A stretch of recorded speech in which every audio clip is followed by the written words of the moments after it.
Hello दोस्तों, FTT YouTube channel में आपका स्वागत है। और हम लेके चल रहे हैं रेलवे का न्यू नोटिफिकेशन लेकर उपस्थित हैं। और नोटिफिकेशन आपको दिख गया होगा 26/9/2025 का है। अब इसके अंदर देखते हैं कि किसकी बात कर रही है। रेलवे की नई भर्ती है, ईस्ट सेंट्रल रेलवे जो रेलवे रिक्वायरमेंट्स है वहाँ से है। और ये है ब्लॉक मयूर लोक कॉम्प्लेक्स का। तो इसके जो रिक्वायरमेंट नोटिफिकेशन नंबर है वो है RRCA से लेके अप्रेंटिस 2025-26।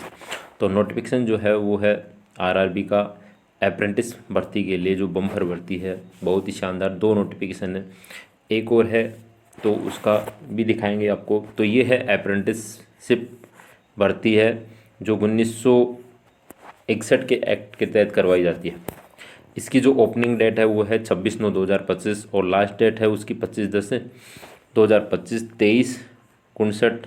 ठीक है, HR। अब इसके अंदर देखते हैं कि जो टोटल पोस्ट है, ठीक है, जो टोटल पोस्ट है वो है 1149। टोटल पोस्ट जो दी हुई है वो है। अब देखते हैं सीटों की संख्या, ये सब देखते हैं क्या क्वालिफिकेशन रखी गई है। तो इसके अंदर देखते हैं कि जो मोड ऑफ सिलेक्शन है, कैसे सिलेक्शन है कि सिर्फ और मेरिट लिस्ट पे होगा। ठीक है, किस पे होगा? मेरिट लिस्ट पे होगा, जिसके अंदर क्या है कि जो 10वीं में 50% से अबव होनी चाहिए। जिसके पास 50% कम है वो अप्लाई नहीं कर सकता। साथ में इसी के साथ आपकी जो ITI है उसके ऊपर तो ITI की जो वो है वो भी 50% से क्या होनी चाहिए? ऊपर होनी चाहिए। तो जिसके 50% जो ऊपर है तो मेरिट बेस के जो तुम्हारी ITI और 10th की जो परसेंटेज होती है उनकी जोड़ के और मेरिट निकाली जाती है। उसके बाद जो नंबर आएगा उसको आपको अप्रेंटिस करना है। आज की लिस्ट आती है किस किस का आपको हो गया। अब इसके अंदर क्या है, सिलेक्शन जो है ऑनलाइन एप्लीकेशन मोड जो है, ऑनलाइन एप्लीकेशन करना पड़ेगा। Registration number will be the issue as the is the candidate. तो registration number future the stage of the engagement, आपको क्या है कि ऑनलाइन रजिस्ट्रेशन करना है। इसके बाद सबसे पहले आपको क्या करना है कि जो अप्रेंटिस पोर्टल है, ठीक है, उस पर आपको रजिस्ट्रेशन करना है। वहाँ से जो टोकन नंबर आते हैं अप्रेंटिस के जो टोकन नंबर आते हैं वो फॉर्म, जैसे ही रेलवे फॉर्म भरवा रही है तो वहाँ पे आपको क्या करना है, डालना है। ठीक है, तो अब इसके अंदर देखते हैं कि सबसे पहले कहाँ की बात करते हैं, कौन से डिवीज़न की है। डिवीज़न देख लेते हैं कौन सा है। तो डिवीज़न हमारा जो है कि धनपुर डिवीज़न जो है, इसकी बात करता हूँ। इसके अंदर क्या है कि 10 प्रकार के ट्रेड है, जैसे फिटर है, वेल्डर है, मशीनिस्ट है, रेफ्रिजरेटर एसी है, फोरगर एंड हीटर है, कारपेंटर है, इलेक्ट्रॉनिक मशीन है, पेंटर है, इलेक्ट्रिशियन है, वायरमैन है। तो ये सभी है। तो इनकी जो दी हुई है, ठीक है, अलग अलग सब्जी की अलग अलग पोस्ट दी हुई है सबकी, SC ST WS ऑटो। तो इसमें अंदर जो हमारी जो टोटल पोस्ट है आपकी वो है 675। ठीक है, कितनी है? 675 वो। तो इसी प्रकार नेक्स्ट की देखते हैं, दूसरे डिवीज़न की देखते हैं। डिवीज़न है धनबाद डिवीज़न। तो धनबाद डिवीज़न के अंदर है सिर्फ fitter, Turner, machinist, carpenter, welder, machinist, wireman. इसके अंदर क्या है, इलेक्ट्रिशियन नहीं है। इसके अंदर कितने हैं? टोटल 156 पोस्ट है। तो हर general, OBC, ST SC EWS सभी के अंदर आपको क्या दी हुई है? पोस्ट दी हुई है। तो आप किसी भी में लगा सकते हो अपनी ट्रेड देख के। अब इसके बाद देखते हैं PT दीनदयाल उपाध्याय डिवीज़न की बात करता हूँ। तो इसके अंदर भी देखो fitter, welder, electrician, Turner, wireman, electronics machine और मशीन डीजल की दी हुई है। तो इसके अंदर जो टोटल पोस्ट दी हुई है वो आपकी दी हुई है 62। ठीक है, इसमें क्या दी हुई है? Total post 62। अब इसी प्रकार नेक्स्ट है कि जो सोनलपुर डिवीज़न है, इसकी बात करते हैं। तो इसके अंदर फिटर है, ब्लैक स्मिथ है, वेल्डर है, कारपेंटर है, पेंटर है। ठीक है, तो ये दी हुई है। तो इसके अंदर टोटल कितनी है? 47 पोस्ट है। तो आप अपनी कैटेगरी के अनुसार और जिस डिवीज़न की बात करें तो उस डिवीज़न की आपको क्या करना है, देखना है। और उसके बाद आपको जिससे भी आप ट्रेड से संबंधित हो उस ट्रेड को आपको देखना है। उसके बाद आप क्या करना है, अप्लाई करना है।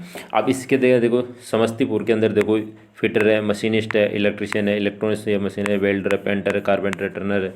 इसकी टोटल पोस्ट क्या है? 42 पोस्ट यहाँ दी हुई है। इसके बाद हम चलते हैं नेक्स्ट डिवीज़न की बात करते हैं।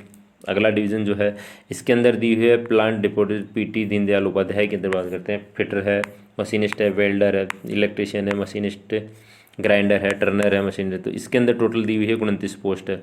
तो इसके अंदर देखो OBC फिटर की है और मशीनिस्ट की है। इसके बाद देखो सब खाली है। ठीक है, इसके बाद सब खाली है। SC ST EWS के लिए। तो टोटल 29 पोस्ट है। तो अपनी ट्रेड और पोस्ट ज़रूर देखें, उसके बाद इसको अप्लाई करें। इसके बाद मैं बात करूँ कैरीज पर वर्कशॉप हर नोट की है बात है, फिटर है, मशीनिस्ट, वेल्डर, इलेक्ट्रिशियन है। तो इसके अंदर भी टोटल जो पोस्ट है वो है 110 पोस्ट दी हुई है, तो इसके अंदर भी देख लेना। इसके बाद है जो मैकेनिकल वर्कशॉप जो समस्तीपुर के अंदर है, उसमें फिटर, वेल्डर, मशीनिस्ट और इलेक्ट्रिशियन की जो टोटल पोस्ट है वो 28 पोस्ट दी हुई है। ठीक है, अब आगे बढ़ते हैं। ये तो हमारा था क्या कि किस डिवीज़न में कितनी पोस्ट है ये देख लिया हमने, किस कैटेगरी में थी। अब इसके अंदर चलते हैं हम, जो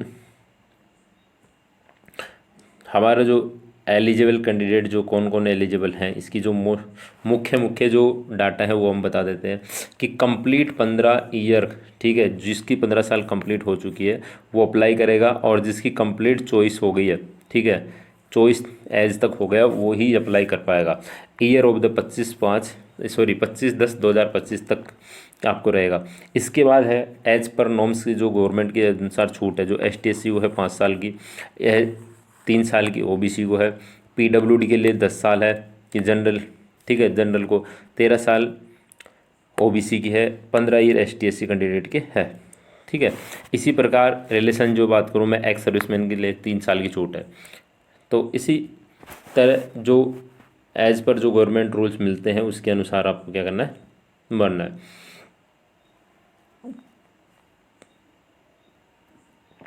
अब इसके बाद चलते हैं कि आगे जो किस किस डॉक्यूमेंट्स की क्या क्या ज़रूरत पड़ती है। एक्स सर्विसमैन है, ठीक है। एजुकेशन क्वालिफिकेशन की देखो, एजुकेशन क्वालिफिकेशन इसके अंदर दी हुई है कि 10वीं क्लास होनी चाहिए, class 8 under the examination system of the minimum 50% 10+2 में, ठीक है। और दूसरा क्या है, national counselling vocational training provisional by the national counselling, ITI की बात कर रहे हैं तो ITI की फुल फॉर्म बताइए, ठीक है। जो NCVT होती है ना, उसी के लिए वो ही अप्लाई इसके अंदर कर पा सकता है, SCVT वाला इसके अंदर अप्लाई नहीं कर पा सकता। इसके बाद है पेमेंट फ़ीस जो बात करूँ तो मैं, एप्लीकेशन फ़ीस जो आपकी क्या रहने वाली है, 100 रुपये रहने वाली है। कितनी रहने वाली है, 100 रुपये। और फीस भी क्या रहेगी, ऑनलाइन मोड पे रहेगी, किसी प्रकार से ऑफलाइन नहीं है। फुलफ़िल करना है तो ये ऑनलाइन रहेगा पूरा, इसको आपको क्या करना है, अप्लाई करना है ऑनलाइन में। अब ये जो है 1 साल की ट्रेनिंग भी होती है और 1 साल अप्रेंटिस काउंटिंग भी होता है, और वो एक्सपीरियंस में भी आजकल काउंट होने लग गया है। आपको क्या करना है कि ये इसकी ऑफिशियल वेबसाइट है, इसके बाद हाजीपुर पे जाना है, ये सब इसके अंदर दिया हुआ है, पढ़ना तो इसके अंदर आप भर सकते हो, ठीक है। तो अब इसके बाद क्या है कि जैसे ही आप इसके अंदर जाओगे तो क्या है कि आधार कार्ड डालोगे, 12 डिजिट की नॉर्म्स डालोगे, तो इसके बाद आधार बता दे, इसके अनुसार आपका होगा ऑटोमेटिक बता देगा कि आप एलिजिबल हो या नहीं हो, क्योंकि वो क्या है एज काउंटिंग करेगा। तो जैसे ही एज काउंट करता है तो उसके अनुसार क्या है डाटा भरा जाता है।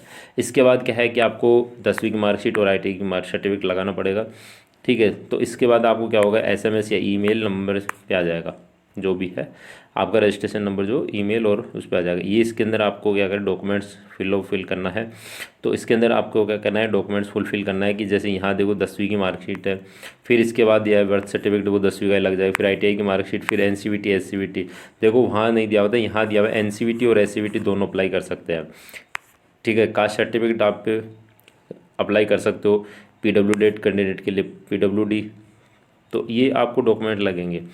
तो इसमें यह है। अब इसके बाद चलते हैं कि जो ऑनलाइन जो मोड प्रोसेस है RRC की, जो 25/10/2025 23:59 तक physical copy application the required of the send to RRC event the receive no कौन में, ये कह रहा है कि 25 तारीख के बाद कि आप हार्ड कॉपी जमा कराओ तो वो आपको एलिजिबल नहीं रखी जाएगी, नहीं ली जाएगी कोई भी रिक्वेस्ट के अनुसार। तो आपको क्या करना है, अप्लाई और समय से रहते हुए इसको क्या करना है, अप्लाई आपको करना है फॉर्म को।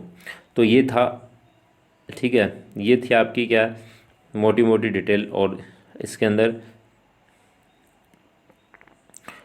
ठीक है, किसी प्रकार की आपको असुविधा हो रही हो तो ये इसकी हेल्प डेस्क का नंबर है, यहाँ से आप इसको कॉल करके बात कर सकते हो। तो ये था आपका मोटी मोटी जानकारी। अगर इसमें कोई चीज़ समझ में नहीं आई हो और किसी चीज़ का पता नहीं चला हो तो वो ज़रूर मुझे कमेंट बॉक्स में, कमेंट आपके लिए कमेंट खुला हुआ है, तो उसमें कमेंट बॉक्स में कमेंट करके ज़रूर बताइए, आपको हम रिप्लाई ज़रूर देंगे। तो इसी प्रकार की वैकेंसी के लिए, परमानेंट वैकेंसी के लिए, अप्रेंटिस भर्ती के लिए हमारे चैनल पे जो भी नए कैंडिडेट जुड़े हैं वो चैनल को सब्सक्राइब जरूर करें और अपने साथियों तक ज़रूर दूर दूर तक इसको पहुँचाएँ, पहुंचाए ताकि इस वीडियो का सभी को बेनिफिट मिल सके। अच्छी खासी अप्रेंटिस वैकेंसी है। तो मिलते हैं इसी प्रकार की नई वीडियो के साथ, तब तक के लिए थैंक यू।